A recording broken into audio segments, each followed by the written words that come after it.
कृपा से तनु तनु बखान क्या करूं मैं, राखों के ढेर का चपटी भभूत में, खजाना कुबेर का। हे गंगाधार मुक्ति द्वार ओमकार तू, भोले ओमकार तू, आयो शरण तिहारी, शंभु तार तार तू। श्री शिवाय नमस्तुभ्यम। हर हर महादेव। छत्तीसगढ़ राज्य के दुर्ग जिले के नकपुरा ग्राम में श्री शिव पुराण कथा शुरू हो गई है, जो कि गुरुजी पंडित प्रदीप मिश्रा जी द्वारा शुरू हो गई है। आज की कथा पूर्ण हो चुकी है। आज की कथा की संपूर्ण जानकारी इस छोटे से वीडियो के माध्यम से आपको प्राप्त होने वाली है। उस पर हम चर्चा भी करेंगे और सरल माध्यम से सरल भाषा में उपाय गुरुजी ने जो बताए हैं वह समझाने का प्रयास करेंगे। आपको बता दें, शिव पुराण कथा 5 दिवसीय शिव पुराण कथा है, जो कि 17 से 21 दिसंबर 2026 तक आस्था यूट्यूब के माध्यम से दोपहर 1 से 4 बजे तक देखी जा सकती है। आज दूसरे दिन की शिव पुराण कथा में गुरुजी ने शंख पुष्पी पुष्प, जिसे हम अपराजिता का पुष्प भी कहते हैं, इसके 3 बिल्कुल नए उपाय की जानकारी दी है। आपको अपने बच्चों के लिए या फिर घर के बड़ों के लिए गुरुजी ने विशेष उपाय इस पुष्प से संबंधित विशेष नाम को लेकर करने को कहा है। गुरुजी ने कहा है किस विशेष दिन आपको उपाय करना है, संपूर्ण जानकारी आपको इस वीडियो से मिलने वाली है। साथ ही रुद्राक्ष वितरण कब से बंद होगा उसकी जानकारी भी आपको इस वीडियो से प्राप्त होने वाली है। आज 18 दिसंबर दूसरे दिन की शिव पुराण कथा, जो कि नकपुरा दुर्ग छत्तीसगढ़ में चल रही है, इसमें गुरुजी पंडित प्रदीप मिश्रा जी ने कुल 20 उपाय पत्र और उपयोगी जानकारियां दी हैं। सभी जानकारी आपको इस छोटे से वीडियो से प्राप्त होने वाली है। अगर किन्हीं कारणवश आपने आज की कथा नहीं सुन पाई है, तो आज की कथा का संपूर्ण प्रस्तुत तो आपको इस छोटे से वीडियो से प्राप्त होने वाला है। इसलिए वीडियो को अंत तक जरूर देखें। साथ ही इस वीडियो के अंत में हम आपको आने वाली अमावस्या तिथि पर कौन से उपाय करना है, ये उपाय वह उपाय की जानकारी भी देंगे। 19 दिसंबर और 20 दिसंबर दोनों दिन अमावस्या की तिथि पड़ रही है। ऐसे में उपाय आपको 19-20 दिसंबर को भी कर सकते हैं और 20 दिसंबर को भी कर सकते हैं। 19 दिसंबर को दिन भर अमावस्या की तिथि रहेगी, सूर्योदय के पहले से शुरू होगी और रात्रि को भी अमावस्या की तिथि रहेगी। 20 दिसंबर को सूर्योदय के समय तो अमावस्या की तिथि रहेगी, पर दिन भर तिथि बदल जाएगी। इसलिए आप अपने विवेक का उपयोग करें, उपाय दोनों दिन करें। और अगर व्रत रखना चाहते हैं तो यह आप 19 दिसंबर को रखेंगे। स्नान दान करने चाहते हैं तो वो भी आपको 19 दिसंबर को करना है। या फिर किसी के यहाँ जैसे कोई किसी की डेथ हो गई थी, तो जो 12 महीने के बाद बरसी होती है, वो भी 19 दिसंबर को ही होएगी। अमावस्या को की जाती है जब 12वीं अमावस्या होती है। किसी-किसी के यहाँ 11वीं अमावस्या को की जाती है, किसी-किसी के यहाँ 12वीं अमावस्या को की जाती है।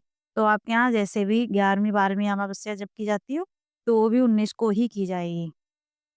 आपको 19 दिसंबर को करना है। बढ़ते हैं आज की कथा की पहली विशेष जानकारी की ओर। कथा शुरू होते ही गुरुजी ने कहा, ऐसा दुनिया में कोई सिंहासन नहीं है जिसे आप प्राप्त नहीं कर सकते हैं, जिसमें आप बैठ नहीं सकते हैं। ऐसा कोई पद नहीं जिसे आप धारण नहीं कर सकते हैं। बस आपको अपने ऊपर पूरा विश्वास रखना होगा, पूरी मेहनत करना होगा। आज तो ऊपर अच्छे सिंहासन में बैठे हैं, उनसे पूछिए, उन्होंने कितनी मेहनत की है, कितना परिश्रम किया है। पृथ्वी में अमीर बनना बहुत सरल है, अमर बनना सरल नहीं है। क्या अमर बनना सरल है? बिल्कुल नहीं। इसके बाद गुरुजी ने कहा, शिव पुराण की कथा कहती है, अमर बनना भी सरल है। मानो कि यह देह मिली है, कुछ ऐसे कर्म करें, करके चले जाओ जिससे आप अमर हो जाओ। पढ़ते हैं आज की कथा की दूसरी विशेष जानकारी की ओर। गुरुजी ने कहा, आज संत श्री घासीदास जी का जन्मोत्सव है, जिसकी सभी को शुभकामनाएं। यह जयंती क्यों मनाई जाती है? ऐसा माना जाता है कि यह भक्तों को उपासना करने, सत्य की खोज करने और समाज की भलाई करने की प्रेरणा प्रदान करती है। बढ़ते हैं आज की कथा की तीसरी विशेष जानकारी की ओर। गुरुजी ने कहा, अमर होने के 4 तरीके, ध्यान से सुनिएगा। पहला, एक वृक्ष, एक पेड़ लगाओ। आप चले भी जाओगे, वह पेड़ जब तक इस पृथ्वी पर रहेगा, तब तक आपका नाम लिया जाएगा, आपको अमर कर देगा। इसलिए अभी फरवरी में जो महाशिवरात्रि आने वाली है, उसका नाम हमने ग्रीन शिवरात्रि किया है। और वो है इसलिए कि सभी से हमने इस शिवरात्रि में एक बेलपत्र के पौधे का रोपण करने को कहा है, सेवा करने को कहा है। दूसरा अमर होने का तरीका गुरुजी ने कहा, किसी गरीब के बच्चे को पढ़ाने का प्रयास करें। तीसरा अमर होने का तरीका, अपने व्यवहार को, वाणी को अच्छा रखिए, मीठा रखिए, श्रेष्ठ रखिए, सबसे प्रेम से बात करिए, सबसे वत्सलता रखिए। क्रोध जीवन को नष्ट कर देता है। इसके बाद जो गुरुजी ने चौथा तरीका बताया है, अपने बच्चों को अच्छे संस्कार दीजिए। अगर वह अच्छे संस्कार में चलना शुरू कर देते हैं, ढल जाते हैं, तो समझ लेना कि आप अमर हो गए।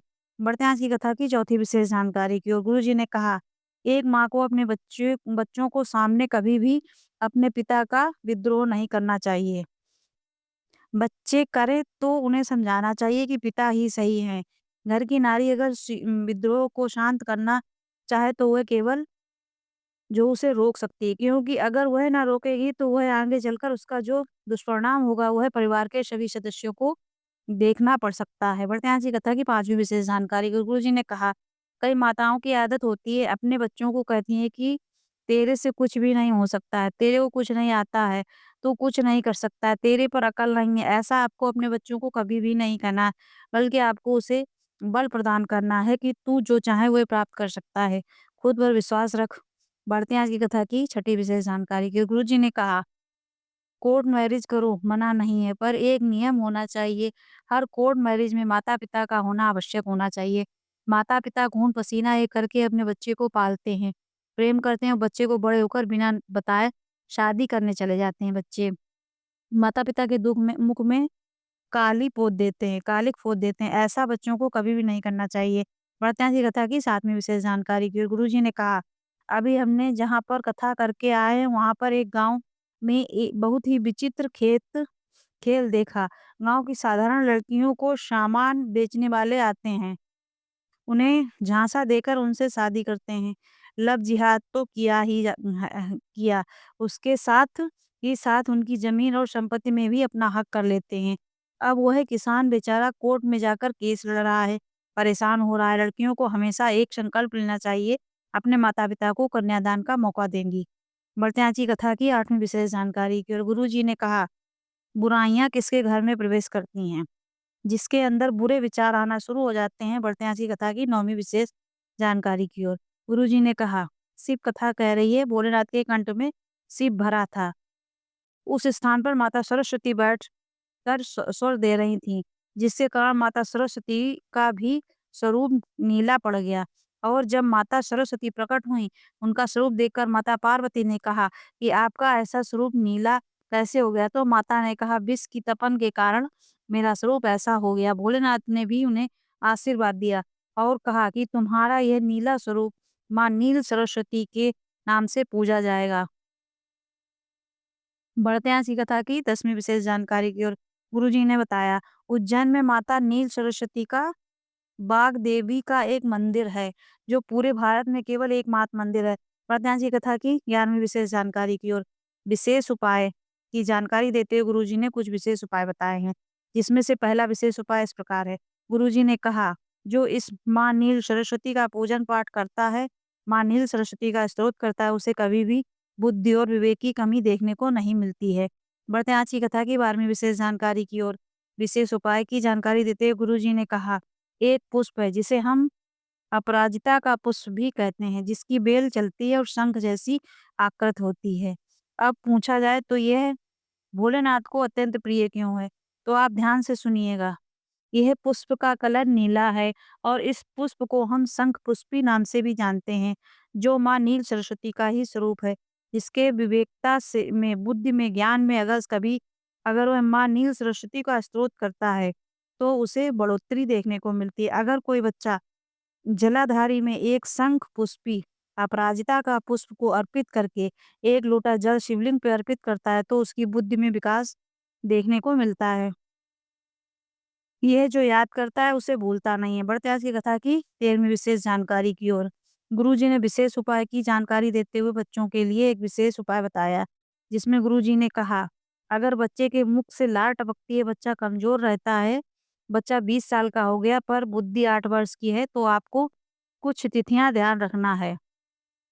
उसके माता-पिता में से कोई भी उसके लिए यह उपाय कर सकता है। यह उपाय गुरुजी ने विशेष दिनों में करने को कहा है। जैसे अष्टमी, नवमी और चतुर्दशी, कृष्ण पक्ष और शुक्ल पक्ष दोनों पक्षों में अलग-अलग अष्टमी आती है, नवमी आती है, चतुर्दशी आती है। मतलब 1 महीने में 2 अष्टमी आती है, 2 नवमी, 2 चतुर्दशी आती हैं।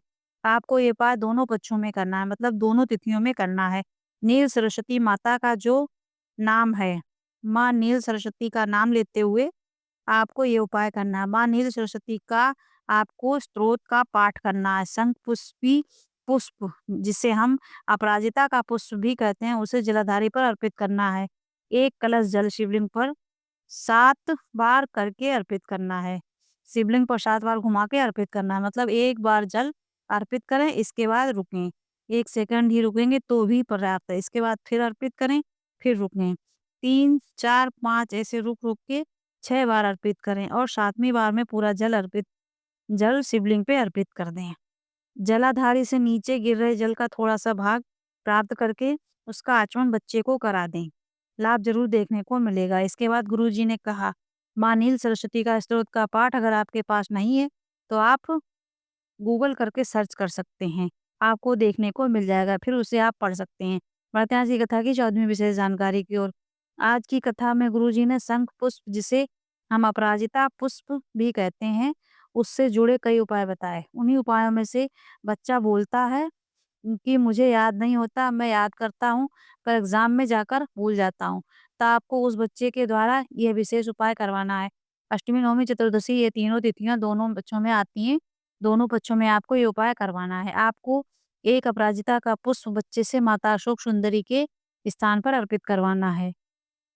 1 कलश जल का 7 बार भाग आपको उसके हाथों से शिवलिंग पर अर्पित करवाना है और यह उपाय करते समय माँ नील सरस्वती का नाम उससे स्मरण करवाना है। 1 महीने में ही आप अगर ये उपाय कर देते हैं, बच्चे को लाभ देखने को मिलता है। वह बच्चे की मंद और बुद्धि और विवेक को कार्य करते हैं और अतिशीघ्र उसे जो भी समस्या है वो याद करने में या पढ़ाई में वह दूर हो जाती है। बढ़ते हैं आज की कथा की 15वीं विशेष जानकारी की ओर। गुरुजी ने कहा, हमने तो यहाँ तक सुना है कि बुद्धि में विवेक में अगर कमी है तो आयुर्वेद द्वारा भी अपराजिता की चाय दी जाती है, जिससे बच्चों की बुद्धि में विकास देखने को मिलता है। बढ़ते हैं आज की कथा की 16वीं विशेष जानकारी की ओर। गुरुजी पंडित प्रदीप मिश्रा जी ने अपने पिछले वर्षों की शिवपुराण कथा में अमावस्या की तिथि में एक विशेष उपाय करने को कहा था, जिसे आप कल भी कर सकते हैं, क्योंकि कल भी अमावस्या की तिथि है और परसों भी आप उपाय कर सकते हैं। ये काफी सरल और आसान उपाय है। इस उपाय को करने के लिए आपको चंदन लेकर भोलेनाथ के मंदिर में पहुंच जाना है। उपाय देखने से पहले आप ये समझ लीजिए कि उपाय किन्हें करना है। अगर आपके घर में एक कमाओ सवा खर्च वाली स्थिति बनी हुई है, घर में कोई ना कोई बीमार होता रहता है, पैसा बीमारियों में जा रहा है या फिर घर में पैसा जुड़ नहीं रहा, तो आपको ये उपाय करना है। उपाय काफ़ी सरल और आसान है। भोलेनाथ के मंदिर में जाकर चंदन की 7 बिंदियाँ 7 अलग-अलग स्थानों में आपको लगानी है। पहली बिंदी आपको शिवलिंग में जो गणेश भगवान का स्थान वहाँ होता है, वहाँ लगाना है। दूसरी बिंदी आपको शिवलिंग में शरण कार्तिकेय भगवान का जो स्थान होता है, वहाँ लगाना है। तीसरी बिंदी आपको शिवलिंग में माता अशोक सुंदरी के स्थान में लगाना है। चौथी बिंदी आपको शिवलिंग के ऊपर जो जलाधारी बंधी होती है, उसमें लगाना है। अगर ऊपर जलाधारी नहीं बंधी होती है तो शंकर भगवान की 5 बेटियों जया, विषहरा, सांवली वाली, दोतली, देव इनका नाम लेकर आप ये चौथी बिंदी शिवलिंग पे लगा सकते हैं। 5वीं बिंदी आपको माता पार्वती के हस्तकमल पर मतलब शिवलिंग के कटिए भाग में लगाना है। छठी बिंदी आपको नंदी भगवान के दोनों सींगों में लगाना है। 7वीं और अंतिम बिंदी आपको भोलेनाथ के शिवलिंग में लगाना है। इस प्रकार से आपको ये उपाय करना है। भोलेनाथ का कोई भी नाम जाप, मंत्र जाप का स्मरण करते हुए आप मन में ही ये उपाय कर सकते हैं। नाम जाप और मंत्र जाप आप मन में ही करें। आप श्री शिवाय नमस्तुभ्यम, ओम नमः शिवाय या जो भी मंत्र आप बोलना चाहें वो बोल सकते हैं। इसका लाभ आपको ज़रूर देखने को मिलेगा। वह आपके साथ-साथ आपके पूरे परिवार को प्राप्त होता है। घर से कलेश दूर होते हैं, घर में सुख समृद्धि देखने को मिलती है। भोलेनाथ के साथ-साथ पितरों का भी आपको आशीर्वाद प्राप्त होता है और आपके जीवन में जितने भी दुःख, तकलीफ, कष्ट चल रहे हैं, वो सभी दूर हो जाते हैं।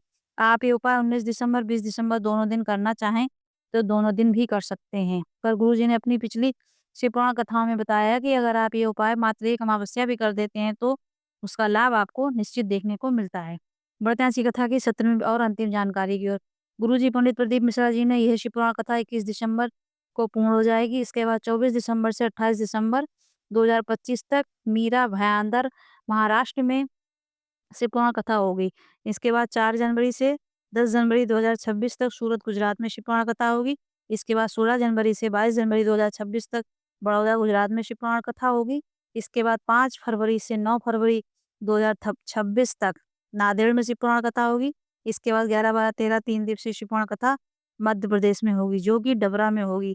इसके बाद 14 फरवरी से 20 फरवरी तक 2026 तक रुद्राक्ष महोत्सव सीहोर कुबेश्वर धाम में होगा। रुद्राक्ष अभिमंत्रित किए जाएंगे। नए और पुराने रुद्राक्षों का पूजन अभिषेक होगा। साथ ही साथ शिव महापुराण कथा का भी आयोजन होगा, जिसका समय दोपहर 1 से 4 बजे तक रहेगा। आप सभी शिव पुराण कथा के लिए आमंत्रित हैं। रुद्राक्ष वितरण इस समय बंद रहेगा। हमारा अनुमान है कि 15 जनवरी 2026 से रुद्राक्ष वितरण बंद रहेगा, जो कि 15 मार्च 2026 तक बंद रहने की उम्मीद है। अभी गुरुजी की तरफ से कोई सूचना नहीं आई है, पर इसी के आसपास गुरुजी की भी डेट्स रहने वाली है। गुरुजी जो भी रुद्राक्ष बांटते हैं वर्ष भर बांटते हैं, पर जब कथा होती है तो उसके 1 महीने पहले से लेकर 1 महीने बाद तक रुद्राक्ष वितरण बंद रहता है। तो अगर आप रुद्राक्ष प्राप्त करना चाहते हैं तो 15 जनवरी से पहले जाकर रुद्राक्ष प्राप्त कर सकते हैं। इस वीडियो में बताई गई जानकारी अगर आपको अच्छी लगी और या फिर आप हमारे बताए हुए उपायों से हमारे क्या ये महाराज जी के जो बताए हुए उपाय हैं, हम कुछ नहीं बताते अपने मन से। ये है कि लोग कथा में समझ नहीं पाते हैं, तो हम आपको ईज़ी वे में समझा देते हैं। तो अगर आपको समझने में आसानी रहती हो या आप ये उपाय करते हैं, आपको फ़ायदा होता है, तो हमारे कमेंट बॉक्स में जाके श्री शिवाय नमस्तुभ्यम लिखिए। हर हर महा